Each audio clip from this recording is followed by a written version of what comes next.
there are hundreds of cases of U.S. prison guards beating incarcerated people, with a few of those cases leading to deaths.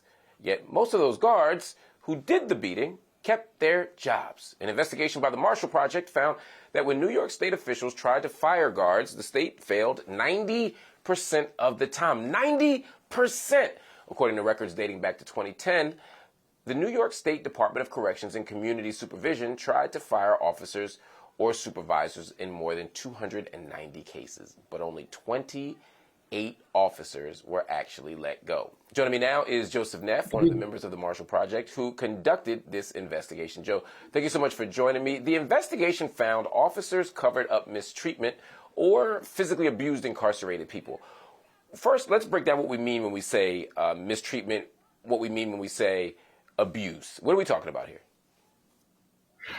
We're talking about cases where an inmate was assaulted, was beaten up, or a case where other guards may not have participated in the beatdown, but they helped cover it up. So these are virtually all cases involving physical injury, some of them very serious, broken bones, punctured lungs, paralysis, even death.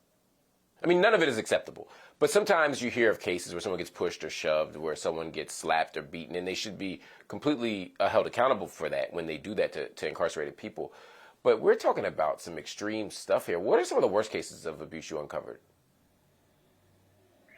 Well, there's two types of cases that I need to separate out. First, there's the ones where the guards were charged and the state tried to fire them.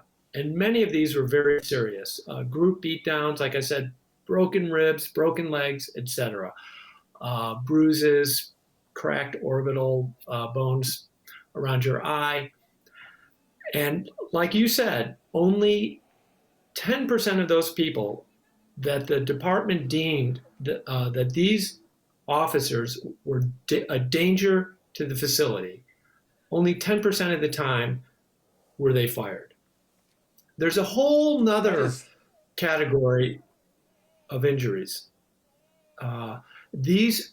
Because people told us, yeah, these are the cases where the department's trying to fire them. They actually brought charges, but those are just the tip of the iceberg.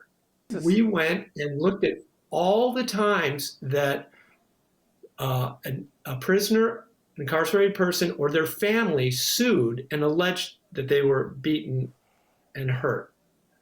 And so we found 160 of those cases. And the most chilling number here is that in 160 of these cases, including at least 3 that involved homicide, killings, several that involved paralysis, in 88% of those cases, there was no disciplinary charge filed against the guard.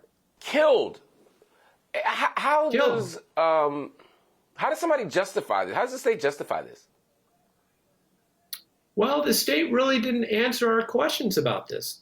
They never the Department of Correction never sat down and answered a question about any specific case.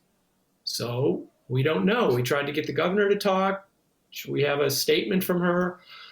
But there is a culture within the department that I think there's an element of impunity that you think about police violence or police misconduct, that happens out in the public. People can capture it on their cell phones and do, but we don't see, no one sees inside prison.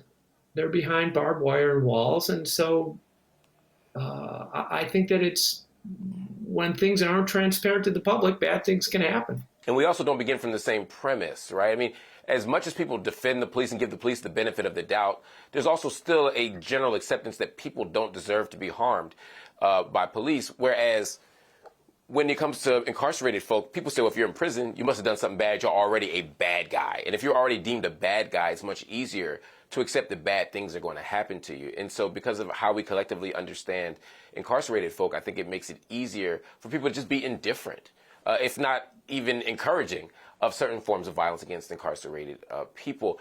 One of the things I thought was interesting, though, is that some of these cases go back 10 years. They go back more than a decade, in fact. Why are we just learning about them?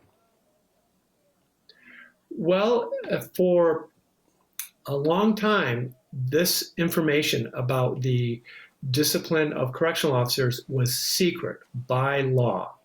And it was only after the murder of George Floyd in 2020 that the New York State prison system the New York State legislature passed a law making these records public. It took us over a year to get them once that law changed, and then it took us a long time to do all this reporting.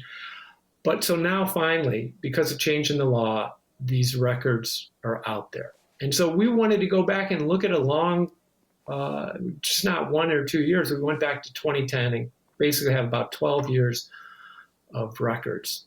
And some of these cases, it takes a while, the disciplinary process, but the lawsuits can drag on for years. You've got prison inmates suing on behalf of themselves, pro se, acting as their own lawyer, up against the state attorney general's office, and that can take years to settle. Even if the prisoner is lucky enough to get a talented lawyer, it can go on for years before judgment is rendered. Yeah, and they've installed so many mechanisms over the last decade or two. If you think about even during the Clinton administration, the Prison Litigation Reform Act, which helped to kind of close the courthouse doors to prisoners, it's made it harder and harder for pro se appeals. It's made it harder and harder for incarcerated folk to sort of advocate for themselves about these sorts of abuses. And so we're going to continue to watch. We're going to continue to put a spotlight on it. I thank you for the work that you're doing, Joe. I want to thank the Marshall Project more broadly for this type of work. And I encourage everybody out there to check out the full report. The full report can be found on themarshallproject.org. That's themarshallproject.org.